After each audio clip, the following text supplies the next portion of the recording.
নাশকতায় ক্ষতিগ্রস্ত বিটিভি ভবন পরিদর্শন করেছেন প্রধানমন্ত্রী শেখ হাসিনা। এবারে তাণ্ডবে গান পাউডার ব্যবহার করা হয়েছে জানিয়ে প্রধানমন্ত্রী বলেন, ২০১৩ সালের আগুন সন্ত্রাসের চেয়ে এবারের নাশকতা ভয়াবহ। জড়িতদের খুঁজে বের করতে দেশবাসীকে সহযোগিতার আহ্বানও জানান শেখ হাসিনা। বলেন, দেশের ভাবমূর্তি নষ্ট করতে লন্ডনে বসে ফোন করে বিশ্বব্যাপী প্রবাসীদের এখনও উস্কে দেওয়া হচ্ছে। বিস্তারিত রকুনুজ্জামানের প্রতিবেদনে।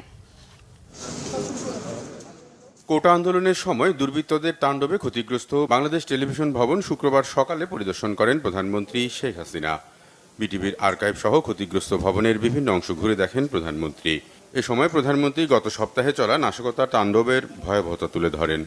২০১৩ সালে ওই বিএনপি জামাত মিলে শুরু করল অগ্নি সন্ত্রাস, কিন্তু সেই পড়ানোর থেকে এবারে পড়ানোর চরিত্রটা কিন্তু একটু আলাদা। এবারে তারা গান পাউডার ব্যবহার করেছে এবং নিমিষে সব পুরো একবারে ছাই,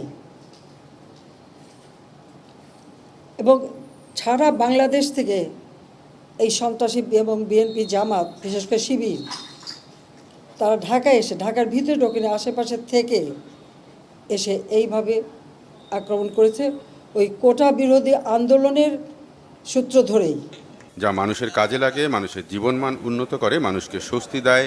উন্নয়নের স্মারক সব স্থাপনার উপর হামলাকারীদের খুঁজে বের করতে জনগণের সহযোগিতাও চান প্রধানমন্ত্রী শেখ হাসিনা। যে এক্সপ্রেসওয়ে দিয়ে এয়ারপোর্টে মাত্র ১৫-২০ মিনিটের মধ্যে মানুষ পৌঁছাতো, 10 মিনিটের মধ্যে পৌঁছাতো, সেটাও বন্ধ। আবার সেই ট্রাফিক জ্যাম। আমি তাই দেশবাসীকেই বলবো, এই ঢাকাবাসীকেও বলবো যে যাদের জন্য আজকে আপনাদের এই দুর্ভোগ, আমি তো করে দিয়েছিলাম, কিন্তু যারা এটা ধ্বংস করলো আর যাদের জন্য এই দুর্ভোগ, যাদের জন্য আজকে বিদেশে বাংলাদেশের ভাবমূর্তি নষ্ট হচ্ছে, আমি তাদের বিচারের ভার এদেশের জনগণের উপরেই দিয়ে যাচ্ছি। আমি তাদের উপরে দিয়েছি যারা এদেশের মানুষের রুটি রুজির উপরে হাত দিয়েছে, রুটি রুজির পথ বন্ধ করে দিয়েছে। তাদের বিচার জনগণকেই করতে হবে, কারণ এদেশের জনগণই একমাত্র শক্তি। বিভ্রান্ত ছড়ায় কেউ কাউকে যেন কোনো রকম মিথ্যা অপপ্রচার চালিয়ে কাউকে যেন বিভ্রান্ত করতে না পারি। আসল সত্যটা জানুন, যারা এসবের সাথে জড়িত সারা বাংলাদেশের আনাচে কানাচে যে যেখানে আছে তাদের খুঁজে বের করুন, তাদের খুঁজে বের করুন এবং তাদের শাস্তির ব্যবস্থা করার জন্য সহযোগিতা করুন। আমি দেশবাসীর কাছে সেই আহ্বান জানাই। এখনও বিশ্বব্যাপী প্রবাসীদের উস্কে দিয়ে দেশের ভাবমূর্তি নষ্টের চেষ্টা চলছে বলেও সবাইকে সতর্ক করেন তিনি। লন্ডন থেকে নির্দেশ যায় যেখানে যেখানে বাঙালি আছে সেখানে সেখানে আন্দোলন করতে হবে। আর এই আন্দোলন করতে যে তাদের অবস্থাটা কি, সারা পৃথিবী জুড়ে দেশটাকে একেবারে, এবং এখনও আরও অনেক জায়গায় টেলিফোন করে বলছে ওখানে আন্দোলন করো। এমন এমন দেশে আমাদের সেখানে ফোন করে আমাকে জানাচ্ছে, মেসেজ দিচ্ছে। তার মানে যেটা করার মানে কি, আমাদের দেশের ভাবমূর্তি শুধু নষ্ট না, যারা কোনো কাজ করে খাচ্ছে তাদের রুজি রোজগারও তো নষ্ট হয়ে যাবে।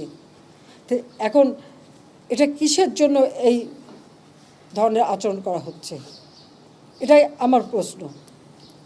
সাজাপ্রাপ্ত আসামি মুচলেখা দিয়ে দেশ ছেড়ে এখন দেশ ধ্বংস, আর জামাত আর শিবির এরা তো সবসময় স্বাধীনতা বিরোধী।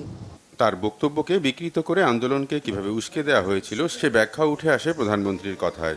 এটা করতে হবে, আমরা করে দিয়েছি, পরে আবার ঘুরে যে সেটা না, আরও চাই। করতে করতে হ্যাঁ, কোটা তাদের যে দাবি ছিল তার থেকে অনেক বেশি আমরা দিয়ে দিয়েছি। কিন্তু একটা জিনিস আমি লক্ষ্য করলাম, ওই মুক্তিযোদ্ধা এবং মুক্তিযোদ্ধা পরিবার বা মুক্তিযোদ্ধার দিকেই যেন তাদের বেশি মানে একটা ক্ষোভ।